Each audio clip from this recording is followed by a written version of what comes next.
Hi everybody and welcome to UKGN Network, I'm Zoidberg. The arrival of Xbox Series X and PS5 last month has brought with it the start of a new console generation. So what better time is there than to cap off the old one by looking back at the best games released in the 7 years since the Xbox One arrived in November 2013. This is in no way a definitive list of the games of the generation, rather my own personal opinion, and I'll be presenting the games in the order that they were released.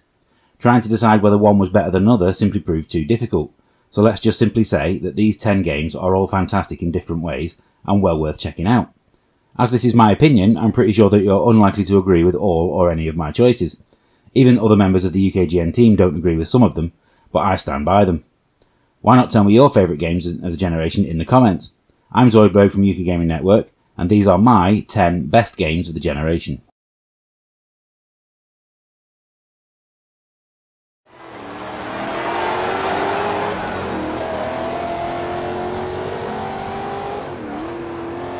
Let's kick off the list with the game that I've sunk more hours into than any other over the last 7 years.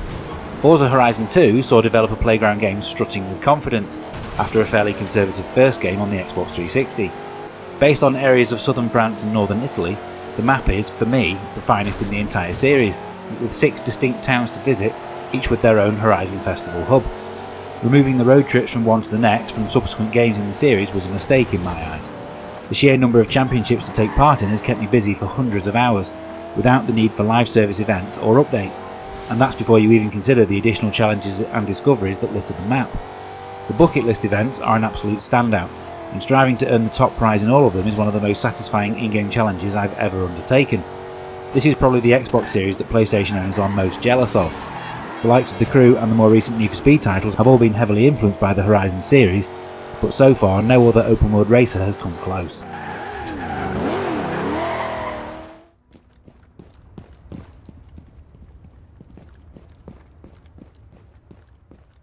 I've never been a fan of multiplayer shooters like Halo or Call of Duty, games where death has no real consequence because you'll simply respawn and be back in the action a few seconds later.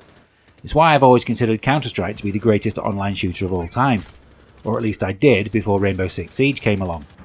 It received a lot of unwarranted flack at launch, which I genuinely couldn't understand. It featured a nice selection of maps and perfectly balanced 5 vs 5 multiplayer combat.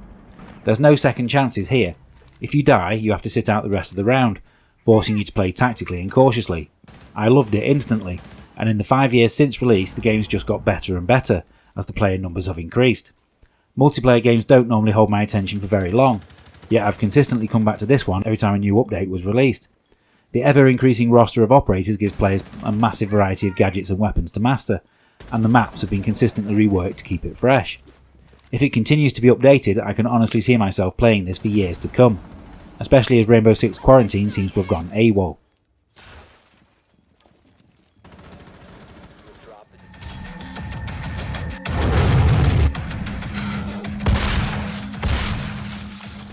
I was not a fan of Doom 3, so I would never have expected the fourth Doom to turn out as well as it did. It had been stuck in development hell for years, no pun intended, with ID Software having scrapped it and started again at least once. Whatever route it took to get here though, the end result was absolutely worth the wait. It's not a game to get bogged down with story, something which spoilt Doom 3, and throws you straight into the action after what could barely be called a cutscene. The action itself is fast and fluid, with fantastic reworked versions of all the classic Doom weaponry at your disposal. But there's one new feature that elevates it to epic status: the glory kills. Just before death, each enemy will give you the opportunity to perform a gory finishing move in magnificent close-up, and they simply never get old.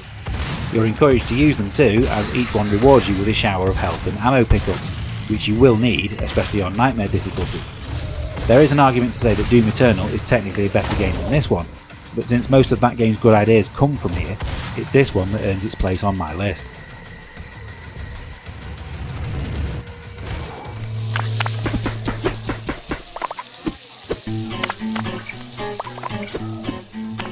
Couch co-op is an often ignored area of gaming that's had a comeback recently, and you can point your finger at one game as to why.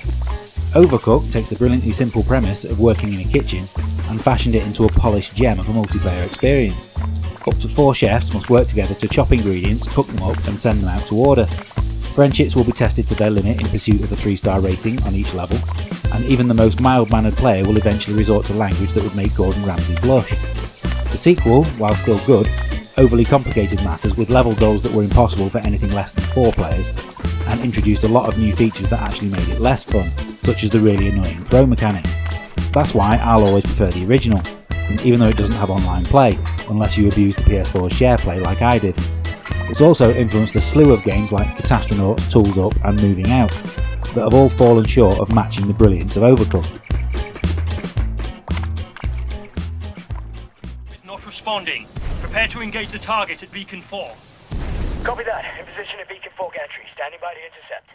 Thanks to a ridiculous release date that saw it sandwiched between the latest entries of Battlefield and Call of Duty, and the fact that it was a sequel to a game that many people, myself included, had considered a disappointment, Titanfall 2 did not sell anywhere near as well as it deserved.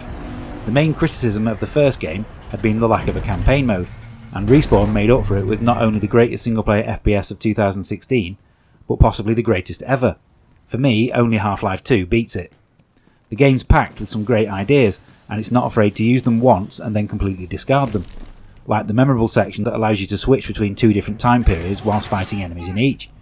The excellent multiplayer modes added greatly to the overall package, and went on to form the basis of Apex Legends. It's the campaign mode that sticks in the memory though, and not just for the ending that's sure to provoke an emotional response from anyone who's seen The Iron Giant.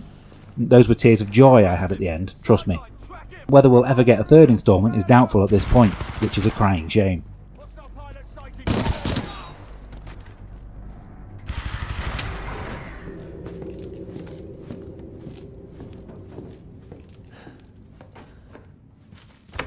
Resident Evil has been through more peaks and troughs in its time than most long-running franchises, and after the misguided Resident Evil 6, Capcom went back to the drawing board once more to completely reinvent the series.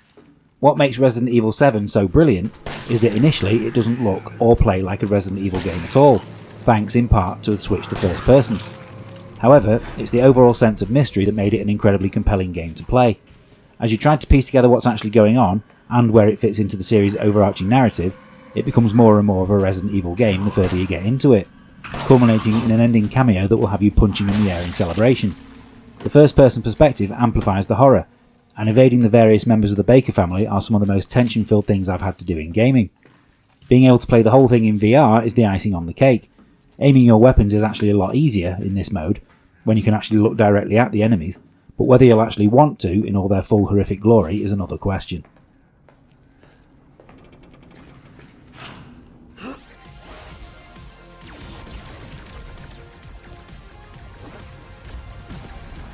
I love a good twin-stick shooter, but even I wasn't prepared for just how good Nex Machina from Housemarque was going to be.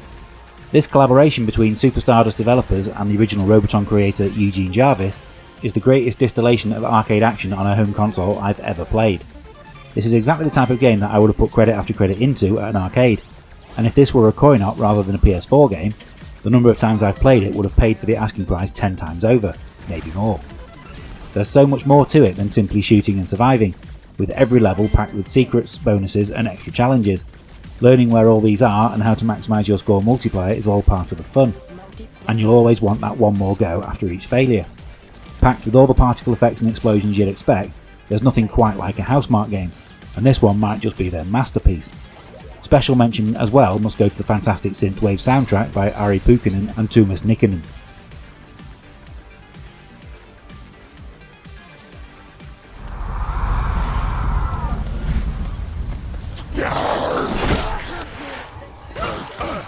An emotional tale set within the world of Norse mythology, brutal, weighty combat, and all made to look like it's one single camera shot, were all things that God of War received praise for, yet they were all present in Hellblade: Senua's Sacrifice 6 months earlier. Consequently, by the time Kratos' latest effort arrived, it failed to hold my interest.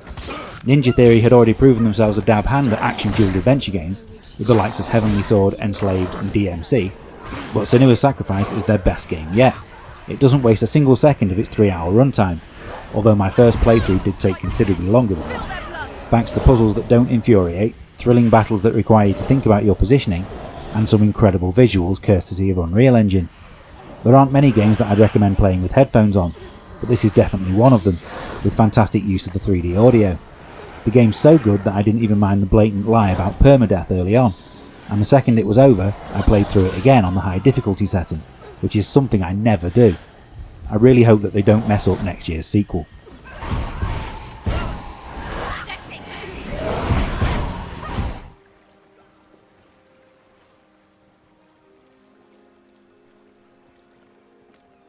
An annoying trend that emerged this generation was companies releasing games without features that would then be added later. Sea of Thieves was one such game, but it had a head start over the likes of Anthem by having core gameplay that was brilliantly addictive even in its vanilla version. It's a refreshing change from all the military shooters and realistic sports games that usually constitute a AAA release, and it's brimming with all the humour and charm that you'd expect from Rare. Sailing from one island to the next, digging up treasure and fighting off reanimated skeletons of previous pirates is an enthralling way to while away the hours, and it's just got better and better with every update.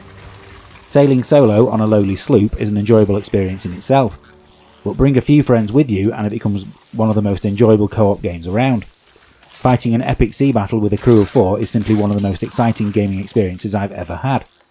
Capping it all off is the truly stunning visuals.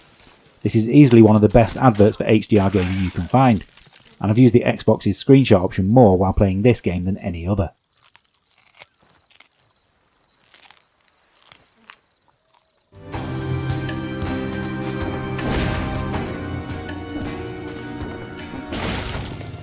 Although they had existed previously, this generation has seen the meteoric rise of the roguelike, with games like Enter the Gungeon and more recently Hades occupying far more of my time than many AAA releases. However, it's Dead Cells that's the finest example of the genre. It's a great roguelike because it teases something new every single time you pick up the controller, whether it's the discovery of a new weapon, unlocking a new level, or simply because you were killed by a previously unseen enemy type. Your determination to go again is always very high. Every time you think you've seen everything, the developers pop up with another 3 update too. In a weird way, even though it's a completely different style of game, Dark Souls is a strong comparison, because a single attempt could be brought to a crashing end by even the smallest minion if you're not careful, or just get too cocky. Apart from the excellent gameplay, this also features the best looking pixel art I've seen in a modern game. Every level looks suitably imposing and are dripping with atmosphere, but it's the stunning character animation that's most impressive. As I've said many times in the past, you simply must buy Dead Cells.